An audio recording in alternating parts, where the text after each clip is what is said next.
সন্তান থ্যালাসেমিয়া আক্রান্ত আর তার জন্য তিনি ট্রান্সফার চান। এই জন্য তিনি আবেদন করেন। অবশেষে হাইকোর্টের পদক্ষেপে তিনি ট্রান্সফার পেলেন। এই দেখুন বন্ধুরা, এই অর্ডারটি যেখানে পিটিশনার হিসাবে ছিলেন রবিচরণ দাস নামে এই শিক্ষক। তিনি একজন primary teacher.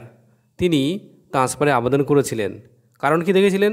Medical ground on account of illness of his son, অর্থাৎ তার সন্তানের থ্যালাসেমিয়া আক্রান্ত এবং দীর্ঘদিন ধরে থ্যালাসেমিয়ায় ভুগছেন। ফলে তার সেই আবেদন পেন্ডিং ছিল সেক্রেটারির কাছে। West Bengal board of primary এডুকেশনের সেক্রেটারির কাছে কিন্তু এই আবেদন পেন্ডিং ছিল।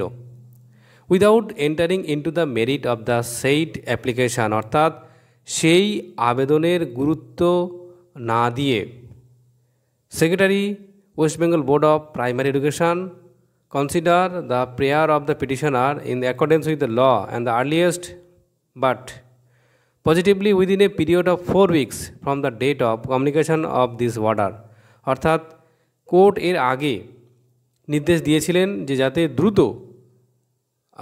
যে ট্রান্সফারের যে রুলস রয়েছে সেই রুলস অনুযায়ী তার ট্রান্সফার দেওয়ার জন্য। কিন্তু কি হয়েছে, এবং 4 সপ্তাহ সময়ও দিয়েছিল, কিন্তু তাতেও কিন্তু কোনো কাজ হয়নি।